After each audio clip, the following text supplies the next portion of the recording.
Pondasi dangkal adalah pondasi yang puncaknya ditempatkan dekat dengan permukaan tanah, dengan kedalaman umumnya sampai kurang dari 3 meter. Tipe pondasi dangkal antara lain pondasi telapak, memanjang atau jalur, batu kali, rakit, dan cakar ayam. Pondasi batu kali merupakan jenis pondasi dangkal tradisional yang dibangun dengan menyusun batu alam berukuran besar secara bertingkat di atas tanah urugan. Proses konstruksi dimulai dengan persiapan lahan, termasuk pengukuran, penentuan urutan galian, dan lokasi penyimpanan material seperti batu dan tanah hasil galian. Setelah lahan siap, dilakukan penggalian sesuai dengan dimensi rencana, memastikan dasar galian rata dan sisi-sisinya stabil. Selanjutnya, dasar galian diuruk pasir setebal beberapa sentimeter untuk stabilisasi awal, dipadatkan. Pemasangan profil dan tali pengukur atau string line menjadi acuan utama agar pasangan batu lurus dan rapi. Pemasangan batu dilakukan dalam 2 tahap. Tahap pertama adalah unstamping, yaitu menyusun batu setinggi kurang lebih 25 cm tanpa mortar. Kemudian merapikannya dengan pasir dan air. Setelah itu, pemesing tillagning its manch pulverisering.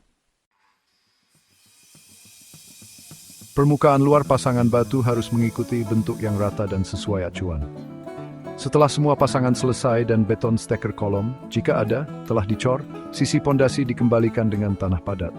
Peralatan utama dalam pekerjaan ini meliputi cangkul, ekskavator kecil, gerobak, molen beton, sekop, alat pemadat, dan alat pengukur. Bahan bantu seperti pasir, semen, air, dan papan untuk profil juga harus tersedia sejak awal. Teknik pelaksanaan menekankan pada pemasangan string line yang presisi pemadatan pasir dasar, serta penggunaan martil tukang untuk koreksi batu. Manajemen pelaksanaan harus memperhatikan urutan kerja agar tidak saling tumpang tindih serta kontrol mutu seperti kelurusan pondasi dan mutu batu, serta adukan semen. Pelaksanaan sebaiknya dihindari saat hujan untuk menjaga kualitas beton dan mortar. Pondasi telapak adalah jenis pondasi dangkal yang berbentuk balok lebar dari beton bertulang, biasanya diletakkan di bawah kolom atau dinding bangunan. Tahap awal pelaksanaan dimulai dari persiapan lokasi dan material, termasuk semen, pasir, kerikil, besi tulangan, serta alat dan kelengkapan keselamatan kerja. Lokasi pondasi ditandai menggunakan patok atau bow plank berdasarkan gambar desain. Galian tanah dilakukan sesuai dimensi pondasi yang direncanakan dengan kemiringan yang cukup agar tidak longsor. Dasar galian kemudian diratakan dan diuruk pasir setebal 5 hingga 10 cm sebagai alas kerja. Dan jika diperlukan, dicor lantai kerja tipis agar permukaan menjadi rata. Bekisting dibuat dari kayu atau batako mengikuti ukuran gambar dan tulangan pondasi dipersiapkan sesuai spesifikasi teknis, termasuk panjang sambungan dan posisi stek kolom. Pengecoran beton dilakukan dengan campuran semen, kerikil, dan pasir dalam rasio 1:3:5 dan dimasukkan ke dalam bekisting menggunakan vibrator agar tidak terbentuk rongga. Setelah beton diratakan, dilakukan pemeriksaan mutu melalui slump test, pengecekan posisi tulangan dan kebersihan bekisting. Setelah beton mengeras, bekisting dibongkar dan sisi galian ditimbun kembali. Peralatan penting termasuk molen scope bar, bender, cutter vibrator, dan theodolite. Penggunaan vibrator sangat krusial untuk menghindari honeycomb dan pelaksanaan harus terkoordinasi dengan tim struktur agar pemasangan stek kolom tepat waktu. Pondasi jalur adalah jenis pondasi dangkal yang memanjang. Dirancang untuk mendistribusikan beban dari dinding atau deretan kolom secara linier. Pekerjaan diawali dengan penggalian tanah sesuai bow plank dan gambar kerja. Kedalaman dan lebar galian harus memenuhi spesifikasi, serta memiliki sisi miring yang stabil. Dasar galian dipadatkan menggunakan stamper, kemudian diuruk pasir jika diperlukan, dan diratakan menggunakan papan pengukur level. Bekisting dipasang sejajar jalur pondasi, kemudian tulangan utama diletakkan di dalamnya, termasuk pemasangan kaki ayam jika diperlukan sebagai pengunci terhadap slab atau dinding di atasnya. Pengecoran dilakukan menyeluruh sepanjang jalur pondasi, menggunakan vibrator untuk memastikan beton padat dan bebas dari rongga. Permukaan beton diratakan dan dilakukan curing minimal selama 7 hari agar kekuatan penuh tercapai. Peralatan utama termasuk ekskavator kecil, stamper, alat pengukur, kompresor vibrator, dan alat pembengkok besi. Ketelitian bekisting sangat penting agar tidak melengkung saat pengecoran. Koordinasi pengiriman beton ready mix harus tepat waktu agar pengecoran tidak terputus. Pemeriksaan sebelum pengecoran meliputi posisi tulangan dan kestabilan bekisting serta pengawasan mutu seperti pengujian slump dan mutu semen. Pondasi rakit merupakan plat beton bertulang lebar yang menopang seluruh kolom dalam satu elemen dasar. Metode ini digunakan pada struktur besar atau kondisi tanah lunak. Tahap pertama adalah persiapan alat seperti pompa beton, pipa tremi, vibrator, serta penutup terpal untuk kondisi kerja lembab atau malam hari. Semua alat harus dalam kondisi baik dan diletakkan dekat lokasi pengecoran. Pemasangan bekisting dan tulangan dilakukan sesuai desain, mencakup mesh tulangan 2 arah shirki dan sambungan kolom. Lokasi cor dibersihkan dengan udara tekan, lalu dilakukan pengecoran secara monolitik atau satu tahap, menggunakan pompa beton dan vibrator untuk menghindari segregasi. Permukaan beton diratakan, level diperiksa, dan curing basah dilakukan minimal selama 7 hari. Peralatan utama termasuk tremi, vibrator, theodolite, generator, dan alat ukur lainnya. Pekerjaan harus dilakukan serempak dan terkoordinasi agar tidak terjadi cold joint. Pemeriksaan mutu beton seperti slump test dan pengambilan sampel silinder juga dilakukan untuk pengujian kuat tekan. Dokumentasi hasil pengecoran, uji mutu, dan koordinasi lanjutan dengan tim struktur sangat penting karena pondasi ini menyangkut investasi besar dan stabilitas bangunan secara keseluruhan. Pondasi cakar ayam merupakan inovasi pondasi dangkal yang sangat efektif untuk tanah lunak seperti rawa. Struktur utamanya berupa plat beton tipis bertulang yang didukung pipa-pipa beton bertulang vertikal atau cakar tertanam ke dalam tanah. Pelaksanaan diawali dengan melengkapi gambar kerja atau shop drawing, persetujuan material, dan pembersihan lokasi kerja. Survei dan pengukuran menggunakan theodolite dilakukan untuk menentukan posisi pelat dan lubang pipa. Penggalian dimulai mengikuti string line, dilanjutkan dengan pengeboran lubang untuk pipa beton menggunakan alat bor Strauss atau hammer pile. Tanah hasil bor dibersihkan dari lubang. Setelah itu, dilakukan fabrikasi tulangan plat dan pemasangan buis beton pada posisi yang telah disiapkan. Pengecoran dilaksanakan secara monolitik antara plat dan pipa beton menggunakan pompa dan vibrator. Posisi pipa harus tegak lurus dan benar-benar terisi beton untuk menghindari rongga. Curing dilakukan menggunakan air atau penutup basah hingga beton cukup kuat. Kemudian bekisting dibongkar dan sisi pondasi ditimbun kembali. Alat utama meliputi rig bor, pompa ben, vibrator, theodolite, dan perlengkapan lain seperti scaffolding dan pelindung cuaca. Ketelitian survei sangat penting untuk keseragaman pelat dan posisi pipa. Air berlebih harus dihindari selama pengecoran untuk mencegah lemahnya beton. Koordinasi progres pekerjaan dengan struktur atas seperti slope dan balok sangat krusial agar pemasangan stek kolom berjalan tepat waktu.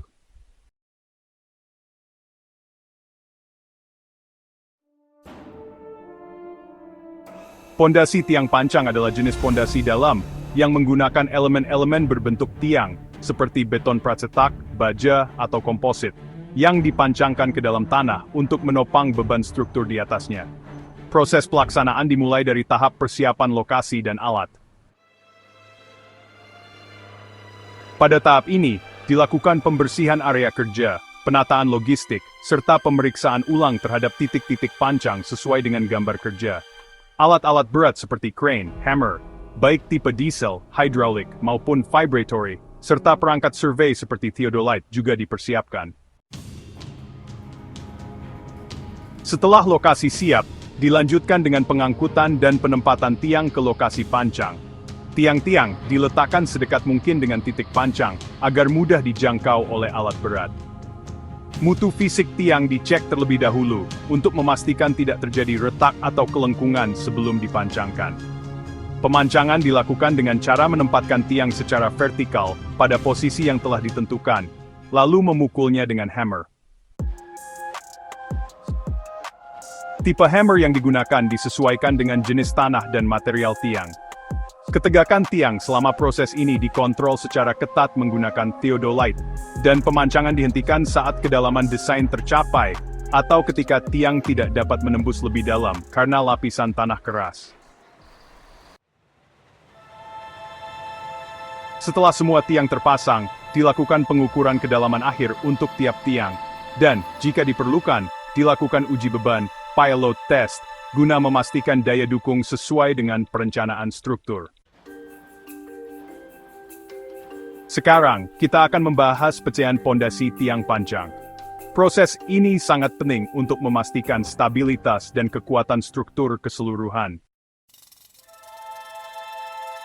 Bagian atas tiang yang menonjol dipotong, dan jika sistem pondasi menggunakan pile cap, maka bagian kepala tiang dihubungkan dengan balok beton core sebagai distribusi beban ke seluruh elemen tiang. Dari sisi teknik, ketelitian menjadi kunci utama dalam pelaksanaan pondasi ini. Posisi tiang harus benar-benar tepat sebelum pemukulan pertama dilakukan. Sambungan tiang, bila diperlukan, harus dilakukan dengan teknik las atau sambungan mekanis agar tidak melemahkan struktur. Dalam aspek manajemen pelaksanaan, diperlukan koordinasi yang baik antara tim operator, surveyor, dan pengawas teknis. Keterlambatan dalam pengiriman alat pancang atau material dapat menyebabkan penundaan signifikan. Quality control dilakukan melalui pengecekan mutu tiang kualitas beton atau baja, dokumentasi kedalaman pancang dan hasil uji beban. Seluruh data lapangan harus dicatat dengan rinci sebagai bukti kendali mutu pelaksanaan. Pondasi bore pile, atau yang sering disebut board pile, adalah salah satu jenis pondasi dalam yang umum digunakan dalam konstruksi bangunan besar. Border pile merupakan pondasi dalam yang dibuat melalui proses pengeboran tanah hingga kedalaman tertentu, lalu diisi dengan beton bertulang. Proses ini dimulai dengan penandaan lokasi titik pengeboran menggunakan grid sesuai desain pondasi. Jika kondisi tanah lunak atau terdapat air tanah tinggi, casing baja sementara dipasang guna menjaga stabilitas lubang saat pengeboran. Alat bor seperti Kelly bar atau rotary drill digunakan untuk menggali hingga kedalaman desain. Kecepatan pengeboran dikendalikan agar lubang tetap stabil.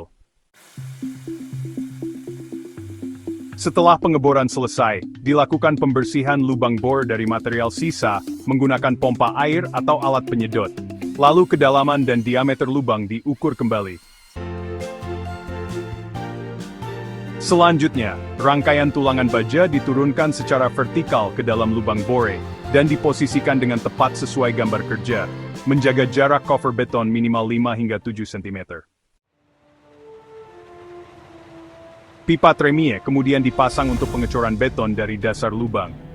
Beton dituangkan melalui tremie secara kontinu agar tidak tercampur dengan tanah atau air. Pemadatan dilakukan dengan vibrator panjang untuk menghindari segregasi dan memastikan kepadatan beton. Penyelesaian dan manajemen proyek bore pile melibatkan beberapa langkah penting. Pertama, pastikan seluruh proses pengeboran dan pengecoran telah dilakukan sesuai dengan spesifikasi teknis. Selanjutnya, lakukan pemeriksaan akhir untuk memastikan tidak ada cacat atau kekurangan pada struktur pondasi. Terakhir, dokumentasikan seluruh proses dan hasil pekerjaan untuk keperluan pelaporan dan evaluasi proyek. Setelah pengecoran selesai, tulangan yang menonjol di atas elevasi pondasi dipotong dan dirapikan untuk menyambung dengan struktur di atasnya. Dalam pelaksanaannya, perlu diperhatikan kondisi air tanah. Bila terdapat air dalam lubang, teknik pengecoran tremie wajib dilakukan tanpa gangguan untuk menjaga segregasi beton. Jadwal kerja bore pile juga perlu disusun cermat.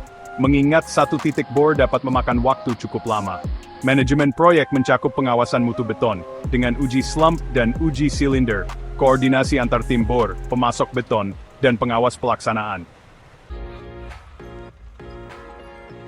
Dokumentasi menyeluruh atas setiap bor, termasuk kedalaman akhir dan mutu beton, menjadi bagian penting dari kendali mutu. Pondasi sumuran atau well foundation adalah jenis pondasi yang sering digunakan dalam konstruksi berat.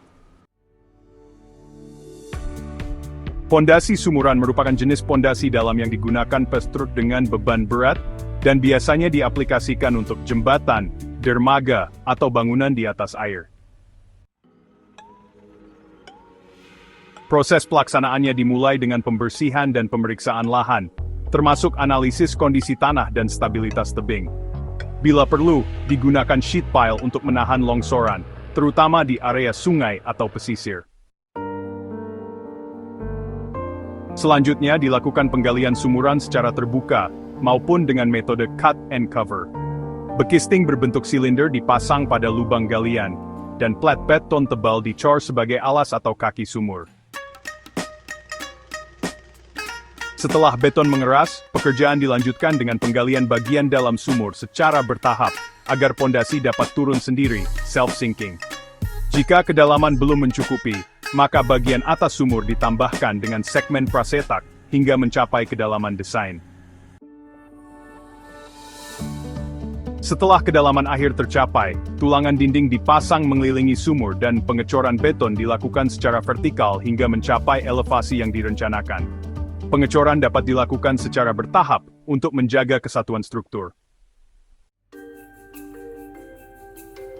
Penyelesaian dan manajemen proyek pondasi sumuran mencakup berbagai aspek penting yang harus diperhatikan dengan seksama.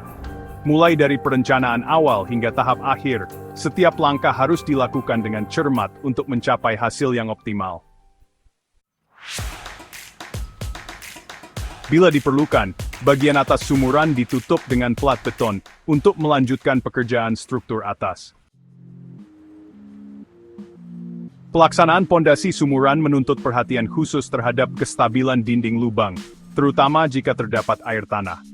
Penggunaan slurry atau sistem dinding pendukung seperti diaphragm wall bisa dilakukan untuk menjaga kestabilan.